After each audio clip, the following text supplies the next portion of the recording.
दोस्तों नमस्कार। भूगोल के इस महत्वपूर्ण प्रश्नोत्तरी की कड़ी में आइए एक कड़ी और जोड़ते हैं और देखते हैं कुछ महत्वपूर्ण भूगोल के प्रश्न जो कि पिछली परीक्षाओं में आए हुए हैं और जो कि अक्सर परीक्षाओं में पूछे जाते हैं। तो उन्हीं में हमारा पहला प्रश्न है कि मृत और क्षरणशील कार्बनिक पदार्थ का अकार्बनिक मृदा पुष्टिकारक में परिवर्तित किसके द्वारा होता है। यानी वह कौन सी कारक है जिसके द्वारा जो कार्बनिक पदार्थ हैं उनको अकार्बनिक मृदा पुष्टिकारक तत्वों में बदल दिया जाता है। तो दोस्तों इसके लिए हमारा जो खाद्य श्रृंखला का एक अंतिम कड़ी होती है जिसे कि हम संघटक या संगठन डिकम्पोजर के नाम से जानते हैं, संगठन है। यानी ये संगठन क्रिया है जिसके कुछ संगठक होते हैं जो कि इसको डिकम्पोज कर देते हैं और इस प्रक्रिया को डिकम्पोज कहते हैं, डिकम्पोज। अगला है हमारा टैपियोक व याम किस विधि से उपजाए जाते हैं। ये टैपियोक और याम किस विधि के द्वारा उपजाए जाते हैं। तो इसका उत्तर है कि ये कृषि की गहन विधि के द्वारा इनका उत्पादन होता है।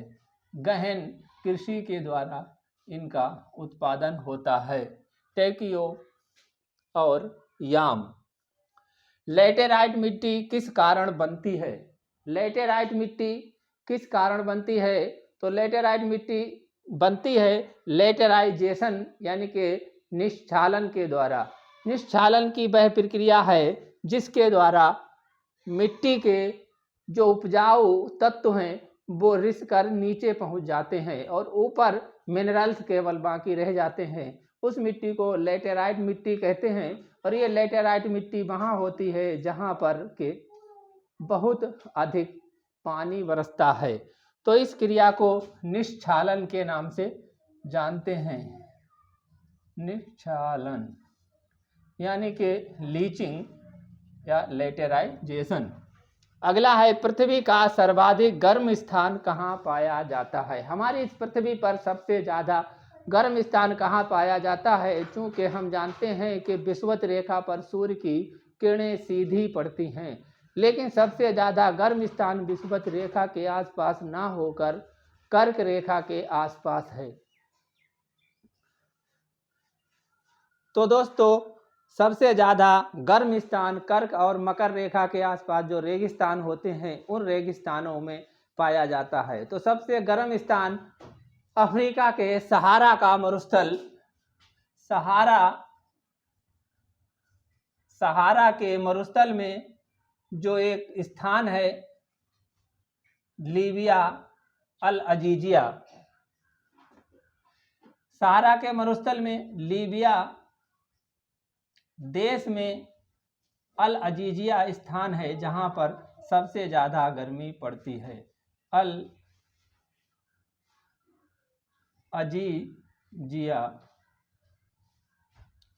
अजीजिया नामक स्थान पर सबसे ज़्यादा गर्मी पड़ती है।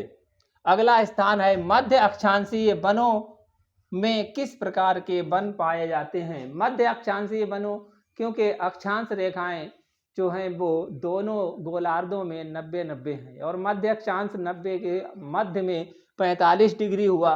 तो ये 45 डिग्री के आसपास यानी कि 45 से 40 और 50 डिग्रियों के मध्य, या कि इससे 5 डिग्री उत्तर और 5 डिग्री दक्षिण में जो भी हमारे 35 से लेकर और लगभग हमारे जो हैं वो 60 डिग्री अक्षांशों के मध्य में जो वन पाए जाएंगे वो वन कैसे होंगे। तो दोस्तों हम जानते हैं कि जहाँ पर बहुत अधिक ठंड पड़ती है वहाँ पर वनों का आकार कोणधारी हो जाता है, यानी कि कोनिफेरस वन हो जाते हैं। और जहाँ पर ठंड कम पड़ती है और बारिश होती है वहाँ पर इनका आकार पतझड़ वाले वन हो जाता है। तो इन मध्य अक्षांशों में जो वन होंगे वो मिश्रित प्रकार के होंगे, यानी कि मध्य अक्षांश में जो भी वन होंगे वो मिश्रित वन होंगे और इनमें कोणधारी तथा पतझड़ वाले वन दोनों होंगे, यानी कि कोनीफेरस और डिसिडुअस वन दोनों प्रकार के वन मध्य अक्षांशों में पाए जाएंगे। अगला है मरुभूमि बनने को रोकने के लिए कौन से उपाय किए जाने चाहिए। तो मरुभूमि बनती है उसे रोकने के लिए क्या करना चाहिए, एक तो वृक्षारोपण करना चाहिए, दूसरे कृषि में उपयुक्त तरीके से जो है वो सिंचाई करनी चाहिए, तथा तीसरा ये है कि मिट्टी का जो कटाव है उसको भी रोकना चाहिए, क्योंकि हवा द्वारा मिट्टी का कटाव कम हो ऐसी विधियां अपनानी चाहिए। अगला है शिवालिक के दक्षिणी भाग को कहा जाता है, यानी जो हमारा हिमालय है उसके शिवालिक की श्रेणियां हैं और उसके दक्षिण में जो भाग होता है, श्रेणियों के नीचे का जो भाग होता है उस भाग को क्या कहते हैं, तो इस भाग को तराई या के भावर नाम से जानते हैं। शिवालिक के पास का जो भाग है यानी शिवालिक के दक्षिण का भाग है उसे तराई के नाम से जानते हैं। अगला है हमारा दक्कन जाल किस प्रकार की शैलों से बना है। तो दक्कन जाल जिसे कि हम दक्कन पठार के नाम से भी जानते हैं, तो दक्कन जाल आग्नेय चट्टानों से बना हुआ है और ये आग्नेय चट्टानें बैसाल्ट प्रकार की हैं। बैसाल्ट प्रकार की चट्टानें हैं जिनसे कि हमारा दक्कन का पठार बना हुआ है। अगला है हिमालय पर शंकु वृक्ष कितनी ऊंचाई पर पाए जाते हैं, यानी कि हिमालय के ऊपर शंकुआकार कोणधारी वन कितने ऊंचाई पर पाए जाते हैं। कोनीफेरस जो हमारे वन हैं वो कितनी ऊंचाई पर पाए जाते हैं। तो दोस्तों ये जो है वो हमारा हिमालय पर्वत है। इस पर्वत पर दो भाग हैं, एक तो उत्तर यानी और दूसरा दक्षिण, यानी कि दक्षिण का भाग और उत्तर का भाग। तो उत्तर के भाग में जो है हिम रेखा थोड़ी नीचे होगी, जबकि दक्षिण के भाग में ये हिम रेखा थोड़ी ऊंची होगी। तो दोस्तों ये हमारे पूर्वी हिमालय में ये 2740 किलोमीटर है और वहीं ये जब हमारे पश्चिम हिमालय होता है तो ये थोड़ा उत्तर के लिए हिमालय बढ़ जाता है। तो इसमें ये 1500 से लेकर 3500 मीटर की ऊंचाई पर होती है, यानी ये 1500 से 3500 मीटर की ऊंचाई पर है। तो हिमालय का ये जो पूर्वी और पश्चिमी भाग है तो ये कुछ थोड़ा उत्तर और कुछ थोड़ा दक्षिण में बढ़ा हुआ है, इसलिए इसकी जो हिम रेखा है उसमें भी अंतर होगा और उसी तरह से कोणधारी वनों की जो बेल्ट है उसमें भी अंतर पाया जाता है। अगला हमारा है 10वां प्रश्न है जिसके नोकरेक राष्ट्रीय उद्यान कहाँ पर स्थित है। तो दोस्तों ये नोकरेक राष्ट्रीय उद्यान जो है नोकरेक राष्ट्रीय उद्यान जो है वो मेघालय में स्थित है।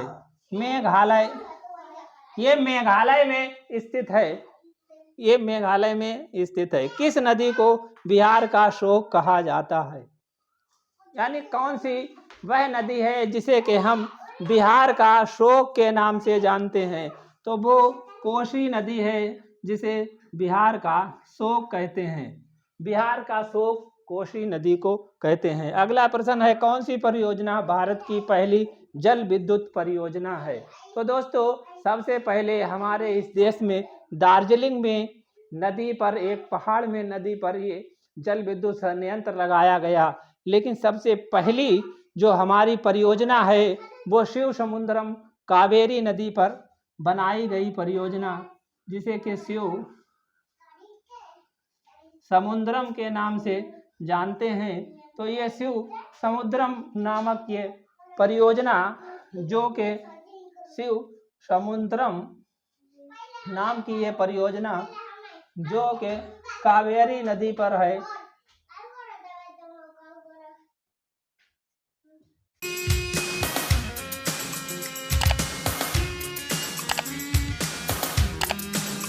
अगला प्रश्न है कि इंदिरा गांधी नहर में पानी कहाँ से आता है। तो दोस्तों इंदिरा गांधी नहर में सतलज और ब्यास नदी के मुहाने पर एक बांध बनाया गया है, जिस बांध को हरिके बैराज के नाम से जानते हैं, और इस हरिके बैराज से ही पानी आता है। तो ये सतलज और ब्यास नदियों का पानी इंदिरा नहर में आता है। अगला प्रश्न है, भारत में पहला तेल का कुआं कहाँ खोदा गया था? तो भारत में पहला तेल का कुआं असम के डिगबोई नामक स्थान पर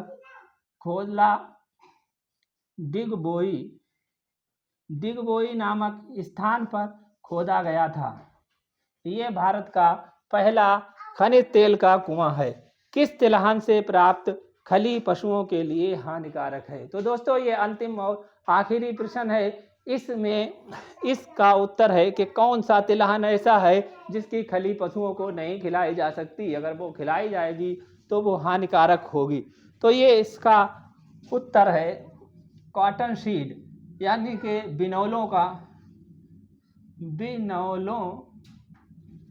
बिनौलों या कपास के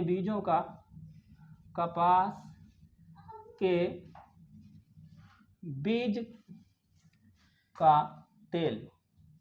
तो इस कपास के बीज के तेल को कॉटन सीड के नाम से भी जानते हैं। तो कॉटन सीड ऑयल से जो हमें खली प्राप्त होती है उसे हम पशुओं को नहीं खिला सकते। तो दोस्तों आज की इस महत्वपूर्ण प्रश्नोत्तरी में इतना ही। मिलते हैं अगली प्रश्नोत्तरी के साथ शीघ्र ही। तब तक के लिए जय हिंद।